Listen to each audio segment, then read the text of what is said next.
प्रभु यीशु मसीह के पवित्र नाम से आप सभी का दिन आशीषित हो। आज हम एनॉइंटिंग से संबंधित, अभिषेक से संबंधित तीन विशेष बातों पर ध्यान देंगे। ये तीन बातें इस प्रकार से हैं। पहला, impartation. Second, implantation. And third one is replication. क्या क्या मैंने आपको बताया? Impartation, implantation and replication. Impartation के बारे में तो हम सब ने पहले भी सुना है कि अभिषिक्तों के हाथ रखने के द्वारा कुछ गिफ्ट्स हम में जो हैं वो ऑपरेट होना शुरू हो गए। जैसा कि हम पढ़ते हैं दूसरा तिमोथियुस की किताब, उसके पहले अध्याय और उसकी 6वीं आयत में यहाँ पर इस प्रकार से लिखा है, इसी कारण मैं तुझे सुधि दिलाता हूँ कि तुम परमेश्वर के उस वरदान को जो मेरे हाथ रखने के द्वारा तुझे मिला है चमका दे।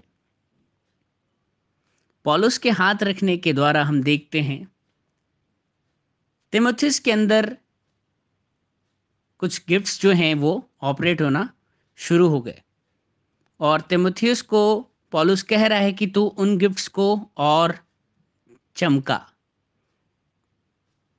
फैन इनटू फ्लेम, हमने सुना है पहले भी,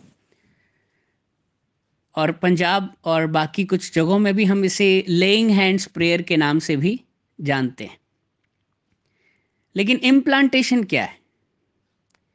आप कभी डेंटिस्ट के पास गए, इम्प्लांट करवाया आपने? इम्प्लांट का मतलब होता है टू इनग्राफ्ट समथिंग। इम्पार्टेशन का मतलब to give something and implantation का मतलब टू इनग्राफ्ट समथिंग। जैसे कि कोई दांत आपका उखड़ा हुआ है, वहां पर है ही नहीं, आपके 32 दांतों में से एक दांत जो है वो बिल्कुल गायब है और उसकी जगह एक नया दांत जो है वो इम्प्लांट करना, मतलब जो चीज़ एग्जिस्ट ही नहीं करती थी उसे वहां इनग्राफ्ट करना, उसको वहां पर स्थापित करना, एक तरीके से आप कह सकते हैं।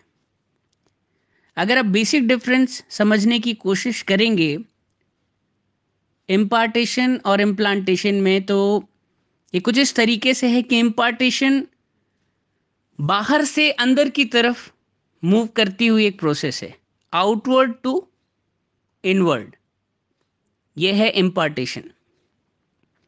वहीं इम्प्लांटेशन क्या है? इम्प्लांटेशन का मतलब है कि जड़ें आपके ही अंदर रोपी जा रही हैं और वो धीरे धीरे बढ़ेंगी। Means implantation inward to outward की तरफ मूव होने वाली एक प्रोसेस है।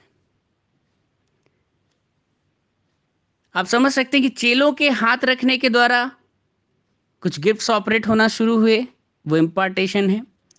इम्प्लांटेशन, जैसे कि एक प्रभु का दास आपकी कलीसिया में आता है और वो ये देखता है कि यहाँ पर एक विशेष तरीके की समस्या है और उस समस्या से लड़ने के लिए एक विशेष तरीके के गिफ्ट की, अभिषेक की ज़रूरत है और वो आपके लिए प्रार्थना करता है और वो स्पेसिफिक गिफ्ट जो आपकी नीड ऑफ द आवर है, आप कह सकते हैं, आपकी कलीसिया की ज़रूरत है, ज़रूरत के हिसाब से वो किसी एक पर्टिकुलर गिफ्ट को आपके अंदर इम्प्लांट कर देता है।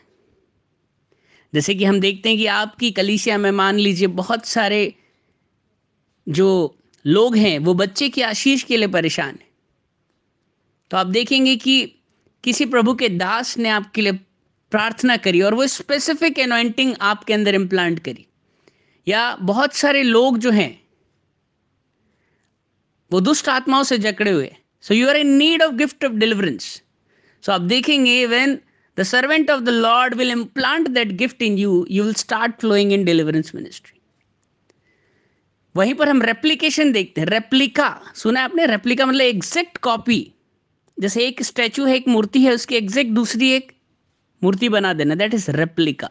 बिल्कुल एग्जैक्ट कॉपी। जैसा कि हमने एलिया और एलिशा के बीच में देखा। एलिया का पूरा अभिषेक और उस अभिषेक के साथ उसका जो मल्टीप्लिकेशन भी, वो हमने एलीशा के अंदर देखा। मतलब जितना था वो तो आ ही गया, लेकिन उससे भी बढ़कर आ गया। That is called replication. तो ये तीन विशेष बातें हैं जो आज हमें समझनी है, और ये तीन विशेष बातें हमें प्रभु के दासों का ऑनर करना, उनकी संगति में रहना, उनके ओबीडियंस में रहना कितना ज़रूरी है, इस बात को भी सिखाती है। एक अच्छा मेंटोर, एक अच्छा स्पिरिचुअल फादर और उनका गाइडेंस का होना आपके लिए बहुत ज़रूरी है। प्रभु यीशु मसीह इन वचनों के द्वारा आपको आशीषित करें। आप इन वचनों को सुने, शेयर करें, और आप चाहते हैं आपको आगे आने वाले वीडियो भी मिलें, आप प्लीज़ सब्सक्राइब करें। प्रभु यीशु मसीह के नाम की महिमा के लिए। Praise the Lord.